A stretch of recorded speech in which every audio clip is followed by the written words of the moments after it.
Srinivasa sports complex లో 77వ గణతంత్ర దినోత్సవ వేడుకలు మిన్నంటాయి. Andhra Pradesh sports authority chairman Ravi Naidu ఈ వేడుకల్లో పాల్గొని జాతీయ పతాకాన్ని ఆవిష్కరించారు. ఈ సందర్భంగా క్రీడాకారులను ఉద్దేశించి ఆయన మాట్లాడుతూ రాజ్యాంగం కల్పించిన సమానత్వం, క్రమశిక్షణ క్రీడల్లోనూ ప్రతిబింబిస్తాయని అన్నారు. శారీరక దృఢత్వం కలిగిన యువత ఉన్నప్పుడే దేశం బలంగా ఉంటుందని, అంతర్జాతీయ స్థాయిలో త్రివర్ణ పతాకాన్ని ఎగురవేస్తున్న క్రీడాకారులే దేశానికి గర్వకారణమని ప్రశంసించారు.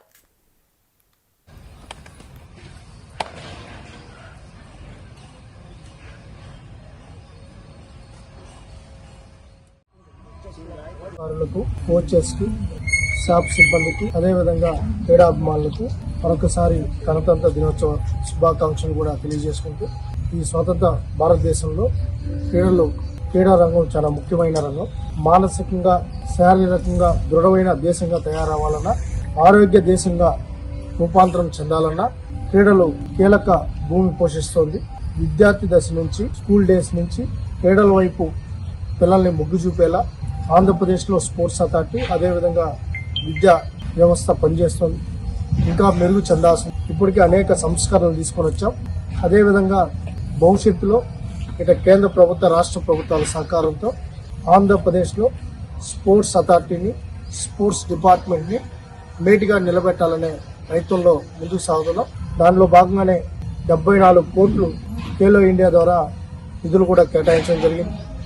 ఈ రాష్ట్ర ప్రభుత్వం కూడా దాదాపు 35 కోట్లతో ఏదైతే స్పోర్ట్స్ ఇన్ఫ్రాస్ట్రక్చర్కి టెండర్లు కూడా పిలవడం జరిగింది. ఏదేమైనప్పటికీ 26వ సంవత్సరం ఆంధ్ర రాష్ట్రంలో స్పోర్ట్స్ ఇన్ఫ్రాస్ట్రక్చర్లో బెస్ట్గా ముందుకు సాగుతాం. ముఖ్యంగా తిరుపతిలో దాదాపు 120 కోట్ల విలువ చేసే భూమిని ఆంధ్రప్రదేశ్ స్పోర్ట్స్ అథారిటీకి గౌరవ ముఖ్యమంత్రి చంద్రబాబు నాయుడు గారికి కేటాయించడం, అక్కడ స్పోర్ట్స్ విలేజ్ రావాలి.